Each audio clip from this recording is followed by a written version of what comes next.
Hello, everybody. Welcome to Talk Tech Culture. So, on today's episode, we're going to be delving into the three major chatbots, generative AI chatbots available now. I'm talking Claude, Gemini, and ChatGPT. Now, on today's episode, we're going to be asking factual questions, three factual questions to these chatbots to see which one works best, so we can see that if we're dealing with factual questions or factual research, which of the chatbots stands tall, and we'll be grading it by 3. So depending on it, at the end of the video, we're going to tell you which chatbot is the best for dealing with facts, that is searching for facts. So stay tuned. Don't forget to click on the subscribe button, hit the notification bell so that you're notified whenever we upload right here at Talk Tech Culture. Now let's start and get into the development section. All right, so as you can see on my screen, I have 3 chatbots open. This is ChatGPT, this is Gemini, and this is Claude. We'll be testing them to find out which of them is the smartest. So our first question, I'm going to feed them while dealing with the factual questions. Since we're looking at accuracy, we're looking at clarity, and we're looking at how well the chatbot is able to explain things to the normal person. Are you ready? Drum roll.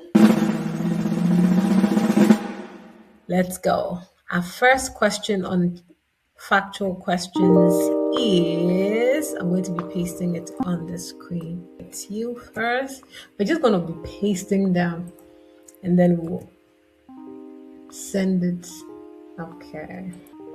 I typed something in Gemini. That's okay. We hit on ChatGPT, we hit Gemini, and then we hit Claude. Did I hit Claude? Yes, Claude is thinking. Okay, so we're going to be looking at them. Let's figure this out. So they're all giving us answers. Now, I said in this factual questions, our category will be looking out for accuracy, how well is able to explain to the normal user, and then clarity. So in our first line, it says, our question is, what is the speed of light and what would happen if you could travel at it? Now, the first one, ChatGPT is telling us that the speed of light is one of the most fundamental constants in physics. In a vacuum, it is exactly 299,000 etc. meters per second, about 300,000 kilometers. These are factual questions. And this value is usually denoted by C and plays a central role in the theory of relativity developed by Albert Einstein. So this is accuracy. This is very accurate, okay? I'm telling you this based because I've done my research, okay? So this is giving us accurate answers in the first paragraph. Now we go into Gemini, and Gemini is basically doing the same thing. Gemini is telling us that the speed of light is the universal speed limit. It is not just a measurement of how fast photons move. It is a fundamental constant of the universe that dictates how space and time interact. So ChatGPT is telling us that speed of light is the most fundamental constant in physics, and Gemini is telling us something similar, that is the fundamental constant of the universe that dictates space and time interact. So I would say Gemini is giving us a bit of information in our first paragraph. It says the magic number. In a vacuum, light travels exactly.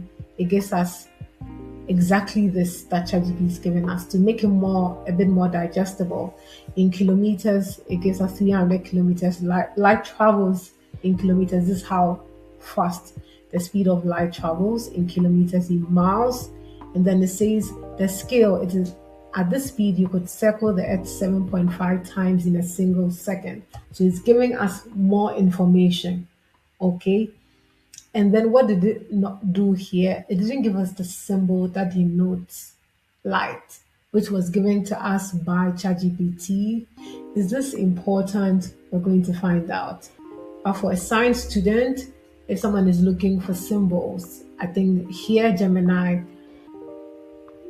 lost it here, in as much as it gave us more information in terms of the scale.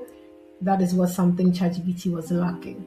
And let's look at Claude. Claude is saying that the speed of light in a vacuum is 299,000 and more meters per second, about 186,000 miles per second. Often denoted as c, it is one of the fundamental constants of the universe. So this is very simple, straight to the point. It's telling us what the speed of light in a vacuum is.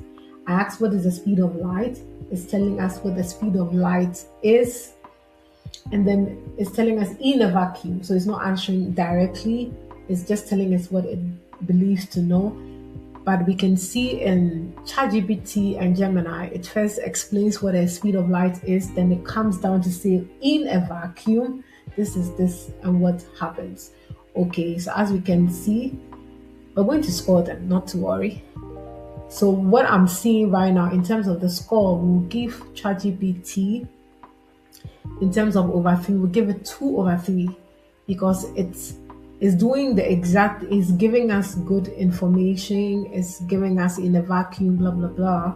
But when we compare it to Gemini, Gemini is telling us the scale. It's giving us more information about how when we circle around the earth and all that. Gemini is giving us more for our summary. But what Gemini is missing is Gemini is not telling us where it's coming from, the origin of the speed of light. So it's like all of them are giving us facts. We look at Claude. Claude just simplified it. It just gave us the simplification of it. Even though we're going to find out how Claude, gets down to it. Now it says, what will happen if you travel at the speed of light? The short answer, you can't, but imagining it leads to some fascinating effect. Now, Gemini also says, that's ChatGPT. Gemini also says, in short, the answer is, according to our current understanding of physics, it's impossible for anything else with mass. So it's telling us exactly why it is impossible to reach the speed of light. And then in Claude is saying, according to Einstein's special relativity, some strange things occur as you get closer to C. So here, okay, this is also telling us that it's also often denoted as C. My bad, I missed that. So 3 of them are giving us the good definition. Now it's saying that some strange things occur as you get closer to C, and then it breaks down. Okay, but the question we're asking is, what will happen if we could travel at the speed of light? And this is saying that what happens as you approach the speed of light, and then it says why you can't actually reach it. So it's giving us, Claude is giving us a basis and then leveling out to tell us what and what cannot be done. So it's telling us why we can't actually reach it for any object with mass. So it's coming back to, Gemini, what Gemini is giving us, that any object with mass is not possible to reach the speed of light. So Gemini in terms gives us, and Claude is going into details. Gemini is just telling us before and then trying to explain. So when we go into we realize that they have similar reasons of what happens as we approach the speed of light, or what could cause the impossibility of any object with mass to actually travel with the speed of light. They're both telling us the time dilation. They're telling us in terms of the length contraction. What if it were light? They're just giving us the same answers. Bottom line, in conclusion, it tells us that some physics speculates, blah, blah, blah. This gives us also a conclusion. This gives us a very good. So I'm looking at this. I'm looking at accuracy. They're all accurate. They're all very clear. It's easy to understand whatever they're giving us. And how are they explaining it? So for accuracy, I'm going to give all of them 3 over 3. For clarity, I'm going to give them all 3 over 3. Now, how well they explain things to a normal person, I think in this case, I'm going to give the best answer to Claude. Claude is straightforward. It doesn't embellish or add too many. It lets you understand from the top, and then it comes to reasons why your question that you're asking is impossible. Unlike the 2 of them, which go straight to it, that it's not possible. Claude gives you a background. So if you're doing research, Claude in this particular question gets the full mark, and then the rest of them are going. I'm just going to give the two of them 2/3, 2/3 to Gemini and ChatGPT, and Claude is going to have 3/3. Lastly, as you can see, Gemini is asking a follow-up question. Would you like me to explain how warp drives or wormholes try to get around cosmic speed in science fiction? I never asked for that. Okay, so this is a -1. And if you want, ChatGPT is saying I can show you what's near light speed. So I never asked for that. So here we can clearly see that Claude is sticking to what is being asked to do. Okay, so we're going to give Claude 3/3. We're going to give, in this question, we're going to give Gemini and ChatGPT 2/3 in our factual question. So we're going to score it down. The next question we're asking is, we want it to explain how vaccines work in simple terms anyone can understand. So this is also a factual question in terms of medicine. If you're in the medical field, these are factual questions in simple terms, okay? So we're going to ask the three of them and see how well they explain it. I don't know why Gemini seems to be adding, spaces when it's not being asked for. Gemini, please check this out. Okay, so we hit asking all of them at once, so we're fair to all of them. Okay, nice.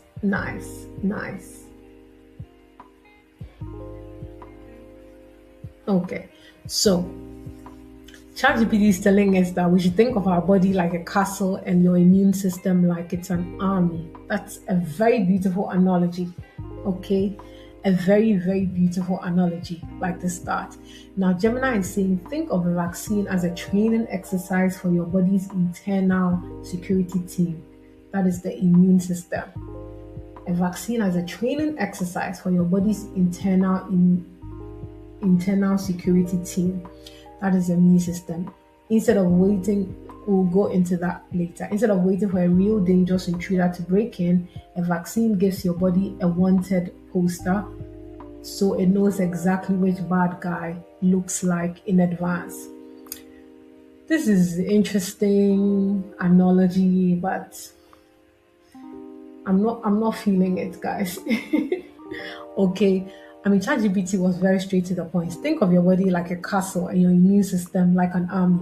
It's a very simple analogy to understand. There's a castle, there's an army guarding the castle. Very simple. But then going into training exercise, I don't know about that, Gemini. Okay, so here in terms of ability to understand, they are all good ability to understand, but I'm not feeling it. Okay, so let's go to Claude. Claude is saying, think of your immune system as an army defending your body. Okay, it's a cool analogy. Compared to ChatGPT, this is better than Gemini, honestly speaking. It says, like any army, it gets better at fighting enemies it has seen before. Excellent analogy. Excellent. It's delving into the behavior of the immune system.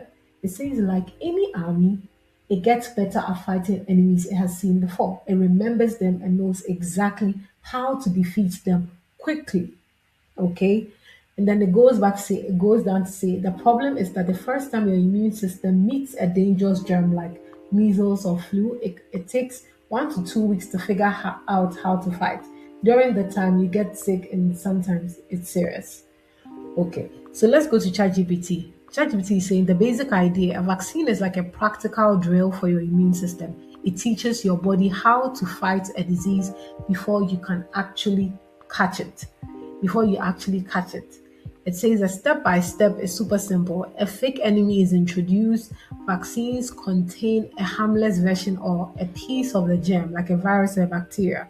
It can't make you sick, but it looks enough like the real thing to trick your body into reacting. Second, your immune system trains. Your body notices the intruder and sends out white blood cells, your soldiers, learns how to attack it, create antibodies, which are your special weapons. The memory is built. Your immune system remembers this enemy, so later, if the real germ shows up, your body recognizes it instantly. It attacks it fast and strongly. You either don't get sick or get a much milder illness. Simple analogy: vaccine, the fire drill; real infection is the actual fire. So when we're having like a fire drill in the office or in various places, you realize that we're trying to mitigate against an attack, but we want to also know how an attack kind of looks like. So it's giving us a very beautiful analogy because you practice and know exactly what to do. Why this matters, it says vaccines help protect against diseases like measles, COVID-19, polio. They also help protect other people, especially those who can't get vaccinated. Bottom line, vaccines don't fight the diseases directly, they train your body to fight better. If you want to know, I can explain. This is the part of ChatGPT I've never liked. I get the feedback, but here is acting like an agent. Agent, if you're new to agentic AI, please, I'm going to link the video in the description box. Click on it and learn about agentic AI. There's a part of the agentic architecture which is feedback. Okay, the agent asks you for feedback, you give it, and then it gives you better responses and all that. So here, ChatGPT is behaving as an agent, whilst I have not asked it to behave like that. So this I don't like. But for now, let's go to the other ones and see how we deducting. Okay, and it says think of a training. Now we already did Gemini, and Gemini is saying now here is a step-by-step breakdown of how training works. The wanted poster, the vaccine. The vaccine contains a tiny harmless piece of specific germ. This could be a dead or weakened version of the germ or just a small part of its clothing, a protein. A set of instructions telling your body how to make a tiny harmless piece of that protein. So it's breaking down what a vaccine actually looks like before it enters the system. So ChatGPT is telling us vaccines are a practical drill for the immune system. It's explaining to the layman. But what Gemini here is doing in the breakdown of a vaccine is telling us exactly what it looks like. Because when I was reading ChatGPT, I was thinking a vaccine, based on what I read, is like something that is not so, harmful. Like it said, it is a harmless piece of germ.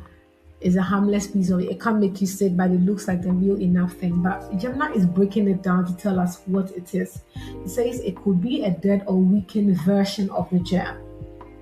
Unlike ChatGPT giving us idea that is the germ, it said it's just a small part of its clothing, a set of instructions. So this is giving us very good accuracy. Crucial, the vaccine cannot give you the disease. It's like showing your immune system a picture of a burglary rather than letting the actual burglar into the house. This is an excellent analogy to give us what a vaccine looks like. So here Gemini is killing it. Now the training session, once the vaccine enters your body, your immune system spots this intruder, even though the piece is harmless. Your body recognizes it doesn't belong there. The white blood cells and the soldiers of your body spring into action, identify the unique shape of the germ, create specialized weapons called antibodies to neutralize it. So Gemini is giving us facts. So here ChatGPT is losing. Okay, I mean the beginning Gemini's general analogy was just not giving us, but now Gemini is giving us facts. Is explaining it to us in lay terms, but it's also punching, telling, giving us terms that we need to associate with training sessions of a vaccine. And this is the training session of a vaccine, how it works. Okay. And then the memory bank. So it basically has the same steps as ChatGPT, but Gemini is giving us a better, response. It says this is the most important part. After the fake germ is cleared, your body doesn't forget. It creates memory cells. These cells stay in your system for years, acting like a library of past threats. They remember exactly which weapon worked against a specific germ. Now, it gives us a real world protection. If if the actual dangerous germ tries to ever infect you later, your immune system doesn't have to waste time figuring it out. The memory cells recognize, they pump out massive antibodies immediately. The germ is destroyed even before you feel sick. Summary: a vaccine teaches your body how to win a fight even before the fight even starts. So this is a bit different here. Here, ChatGPT is telling us that you either don't get sick or you get mild sickness. But here it's telling us that the germ is destroyed even before you get sick. But another topic is how strong is your immune system. That is another thing altogether. But in general, this is what Gemini is telling us. And then the herd immunity, protecting the neighborhood. When people in a community are vaccinated, the germ has nowhere to go. So this is conclusion. It can't jump from person to person because everyone's security system is ready to stop it. This protects people who can't get vaccinated, like tiny babies or people with weak immune systems. Would you like me to explain? This is the part that I don't really appreciate. I like the follow back questions, the feedback questions that these chatbots try to give. But in this context, I don't like it. But here, Gemini is giving us the best. Okay, now let's go to Claude. Claude is saying, think of your immune system as an army defending your body. Like an army, it gets better. As I said, this had a very good analogy. Fighting enemies it has seen before, it remembers them and knows, blah, blah, blah. So let's go to what a vaccine does. It says a vaccine is essentially a training exercise for your immune army. It introduces your body to something that looks like the army, maybe a weakened or a dead version of the germ, a tiny harmless piece of it, or instructions to make a recognizable piece of it without actually making you sick. So here, I'm siding with Gemini and Claude because they are actually explaining to us what a vaccine is done. While ChatGPT is just, scratching the surface.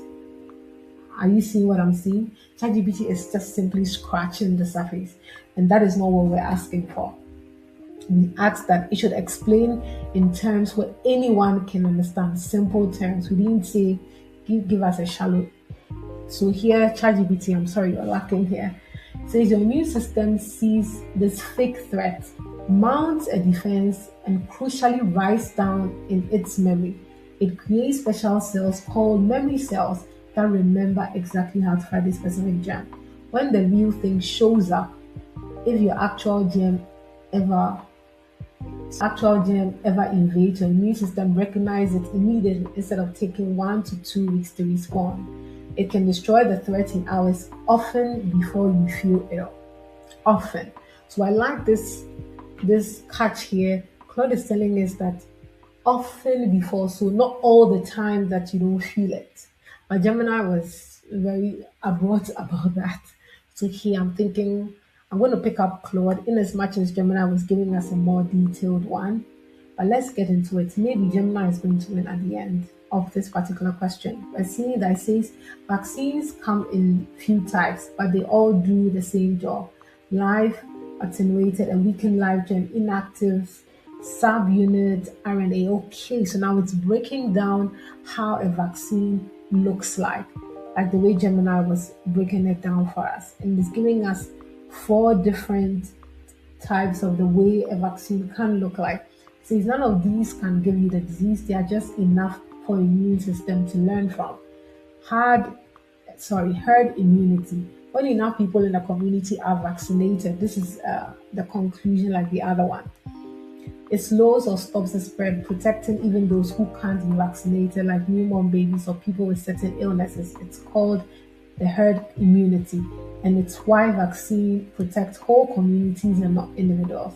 So it's giving a conclusion here. And you can see Gemini also had the herd immunity, talking about protecting the neighborhood. Let's see. ChatGPT just didn't do very well. So it says, in short, vaccines let your immune system practice the fight before the real battle begins, so it's ready to win fast. In this particular section, I'm giving ChatGPT 1/3 because ChatGPT was just giving us, just really scratching the surface. But Gemini was giving us details. Claude was also giving us quality details. In terms of clarity, The three of them were clear, but Gemini and Claude was giving us factual clarity. Gemini was giving, in terms of facts, Gemini and Claude, I'll give it 1. In terms of explaining it to a normal person, I'm going to give them all of them 3/3 because they did very well. So in this particular question, Gemini and Claude are getting 3/3. And then we're going to give ChatGPT 1/3. They're trying to be nice here. ChatGPT, don't disappoint us. Now, the third question in our factual category. Let's enter it. What are the 5 most spoken languages in the world and why? What are the 5 most spoken languages in the world and why? As you can see in this display, there is clearly a problem with Gemini and indentation. So the Gemini team, please kindly look into this and let us know. This particular browser is Firefox. So if you guys can check it out, please kindly check it out and have it fixed because it's not looking pretty for you guys. I just have to be honest with you guys. This is how it's supposed to appear, but it's not doing that. So because I did a copy and paste and we got the indentation. So guys, please, the Gemini team, please check this out. Okay, so we're going to hit enter for the 3 of them. And then we see what happens here. Now, we are saying here, what are the 5 most spoken languages in the world and why? So we're going to start with the definitions for all of them in terms of the clarity of it. ChatGPT says, here are the top 5 most spoken languages in the world by total speakers, including native plus second language speakers plus why they are so widely used. Now, Gemini says, when ranking languages, linguistics usually look at total speakers, people who speak it as their first language or second language, rather. As of 2026, the landscape of global communication is dominated by these 5 powerhouses. I like the introduction of Gemini better compared to ChatGPT in this particular question.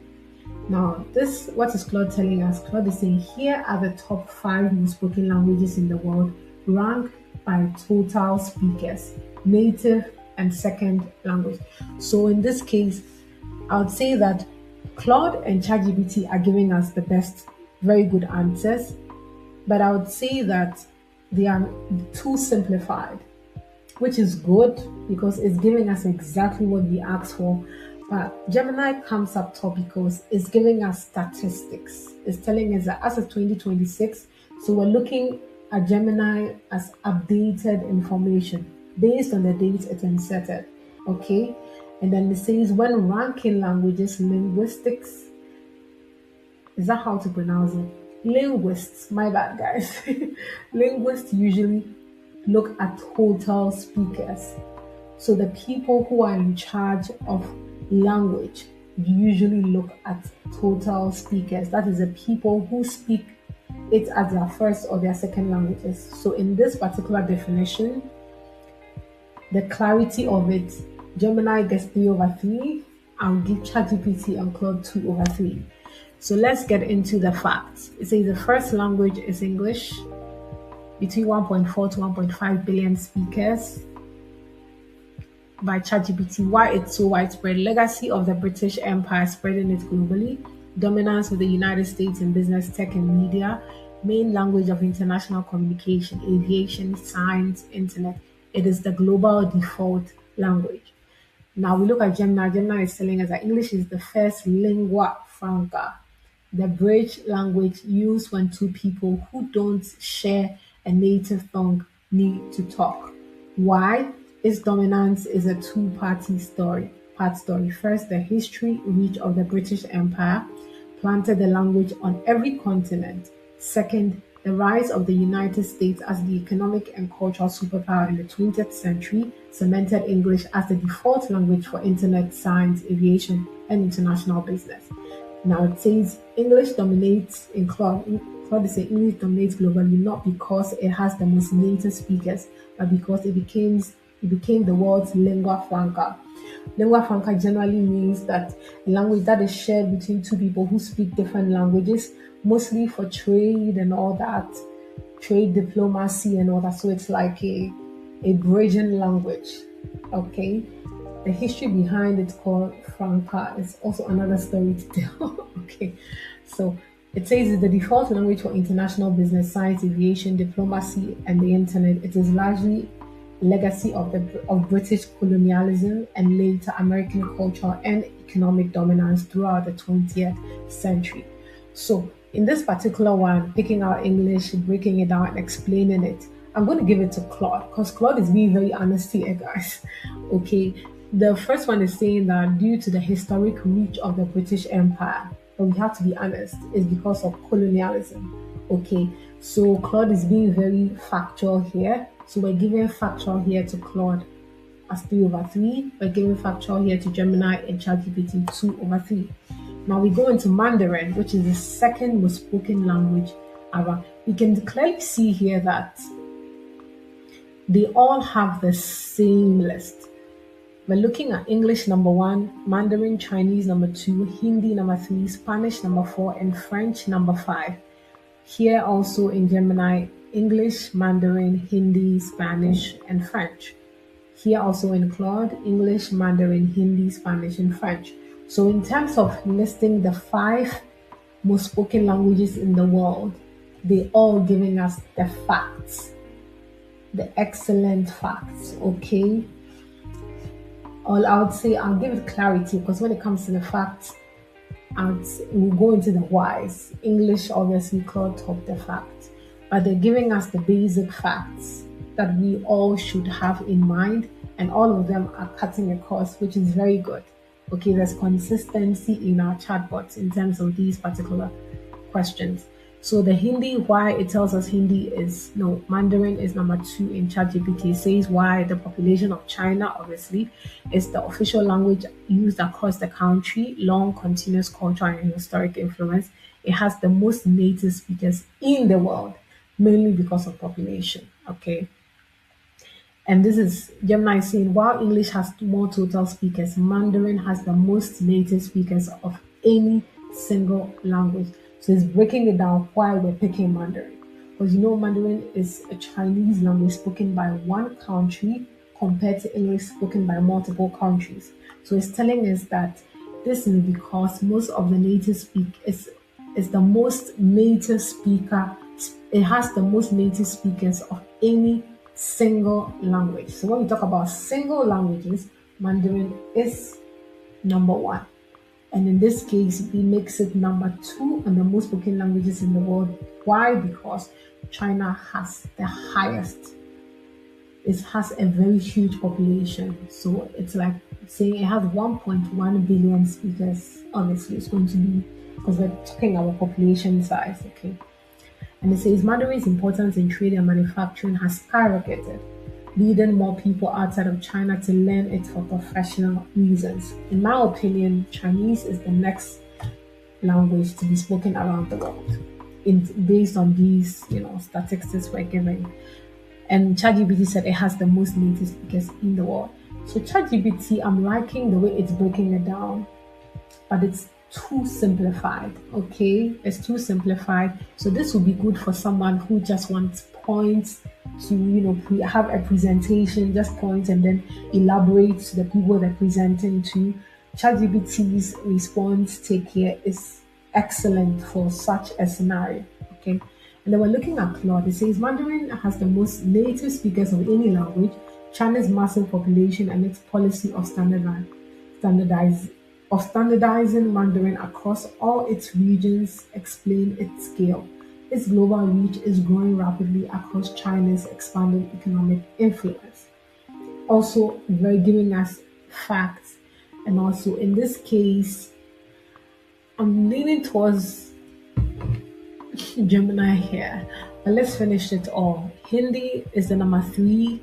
Why? Because it's spoken in India, used by government and education. Growth is tied to India's rapid population and influence. So we're looking at the number three, and Gemini is saying India is a linguistic mosaic with hundreds of languages. Hindi serves as a unifying tongue.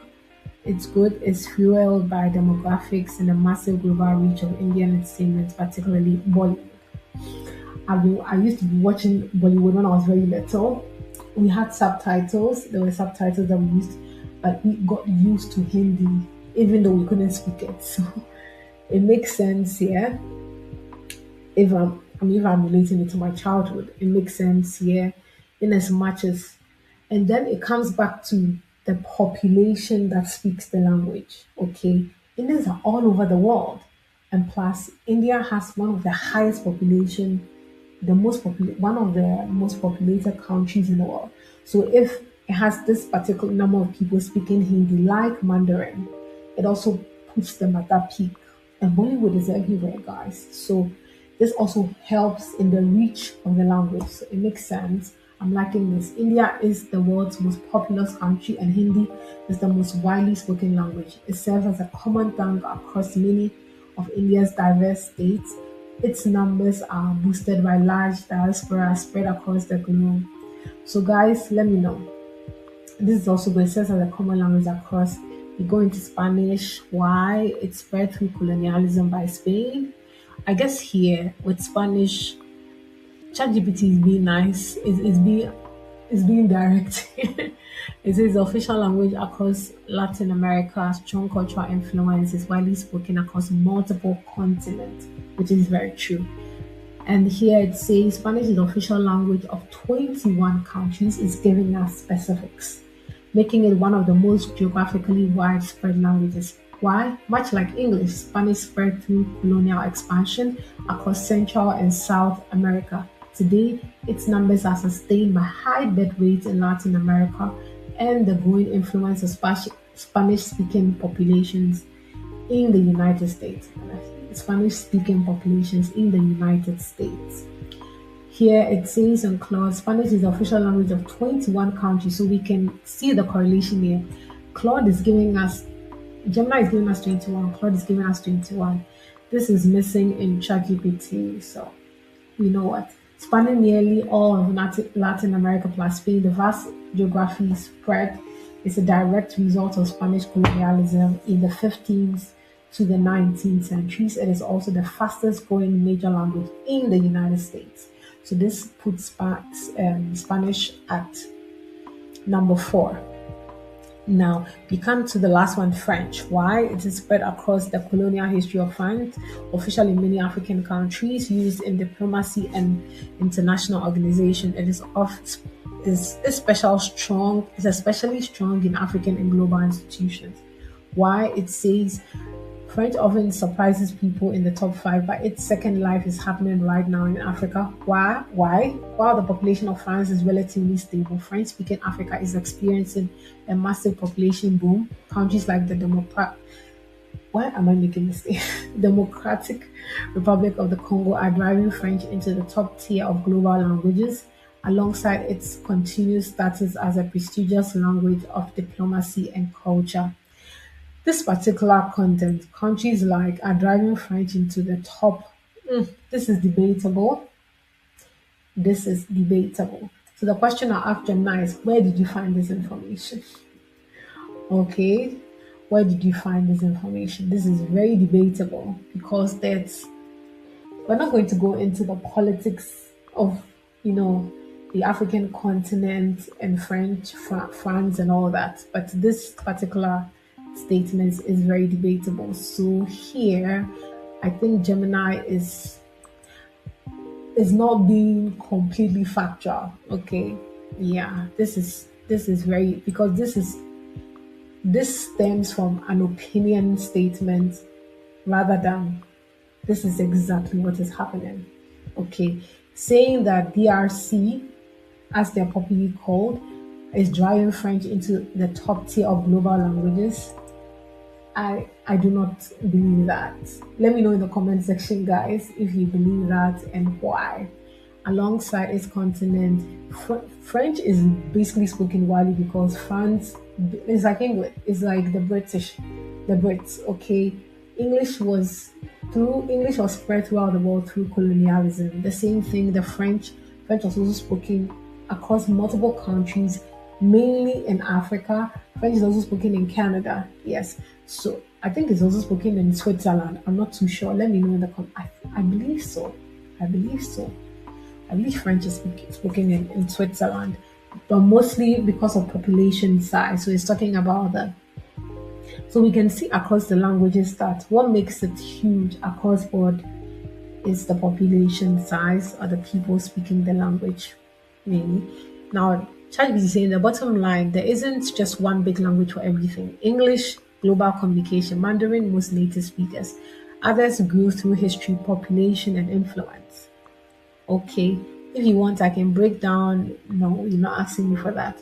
So the summary table 2026 estimate. So Gemini is also giving us, updated information, rapid growth in Africa. Would you like to know? Yeah, and all that. Okay, so why do some language dominate in terms of Claude? Claude is saying a few key forces which drive a language's global reach is population size, colonial history, economic and cultural power, and political unification. So Claude is also giving us, very strong reasons what drives population to its top. And they say language dominance is really just about beauty or complexity. It's almost always about power, history, and geography. 3/3 Claude. 3/3. Claude is not mincing words. I want to give ChatGPT 3/3, but it was just too simplified to mine. Okay, so I'm going to give ChatGPT and Gemini 2/3, 2/3, and we're giving Claude 3/3. Gemini mainly because of this particular. I didn't agree with this, and in terms of facts, this, in my opinion, is more opinionated and not a fact. So I'm going to give Gemini 2/3 and ChatGPT 2/3 because it's just some of the things are undersimplified, are just overly simplified. That's the right word. So I'm going to give this 2/3, 2/3 for Gemini, and then we're going to give Claude 3/3. Claude is really doing well, in fact. So our factual questions are over. Dun, dun, dun, dun, dun, dun. Who is the winner in the factual questions? Dun, dun, dun, dun, dun, dun, dun. Are you ready? Drum roll. Oh, if you were following, guys, you already know who our winner is for the factual question. Dun, dun, dun, dun. Our winner for the factual question is Claude. Hey. So if you want to deal with facts, Claude, in terms of we asked just 3 questions, okay? Who knows? But based on our 3 questions, Claude came out topmost. So if you don't know about Claude, please check out Claude, one of the best in terms of factual questions as we displayed here for, chatbots, conversations and stuff like that. So Claude is number 1, and who is number 2 and who is number 3? Drum roll.